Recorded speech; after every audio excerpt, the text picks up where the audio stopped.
याची समृद्ध अशी महाराष्ट्राची एक परंपरा आहे. यात्रेच्या माध्यमातून, सणाच्या माध्यमातून किंवा आपल्या ज्या काही सांस्कृतिक परंपरा आहेत, तर या परंपरेच्या माध्यमातून आपण धार्मिक आणि सामाजिक ऐक्याची भावना जोपासत असतो आणि ती वृद्धिंगत करत असतो. मात्र माढा येथील कानिफनाथाची यात्रा ही मार्च महिन्यामध्ये भरत असते आणि या यात्रेच्या निमित्तानं एक धार्मिक आणि सामाजिक ऐक्याचं प्रतीक म्हणून ही यात्रा महाराष्ट्रभर परिचित आहे. आणि अशा या यात्रेमध्ये पहिल्यांदाच तिथल्या ग्रामपंचायतच्या ग्रामसभेने मुसलमानांना बंदी घालण्याचा ठराव हा ग्रामसभेने पारित केला. वास्तविक ही एक इथल्या व्यवस्थेला एक चपराक आहे. कायदेशीर दृष्ट्या सुद्धा एक खूप मोठं एक आव्हान आहे आणि याचे नेमके काय परिणाम समोर येतील, म्हणजे काही तथाकथित मंडळी हिंदुत्वाचा बुरखा पांघरून सतत सामाजिक ऐक्याला आणि धार्मिक ऐक्याला तडा देण्याचा प्रयत्न वेगवेगळ्या माध्यमातून करत असतात. आणि याच्यामध्ये मुस्लिम व्यावसायिकांना जो बंदी घालण्याचा निर्णय घेतला गेला आहे या ग्रामसभेच्या माध्यमातून, तो सामाजिक सलोख्यास बाधा आणणारा ठरतोय.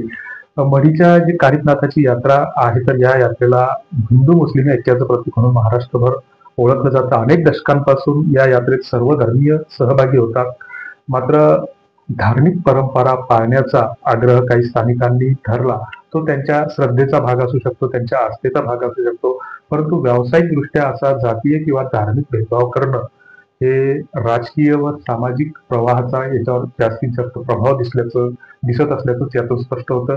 मुस्लिम व्यावसायिक हे अनेक दशकांपासून या यात्रेत किंवा इतर अनेक सण उत्सवामध्ये सहभागी होत असतात आणि मग त्यांच्या त्या व्यापारासाठी त्यांना मज्जाव करणं किंवा प्रतिबंध करणं हे कुठेतरी अन्यायकारक वाटतं. कोणत्याही यात्रेत हे विविध समाजाचे व्यापारी किंवा त्याला हौशे गवशे नवशे म्हणत असतात, तर ते सहभागी होत असतात.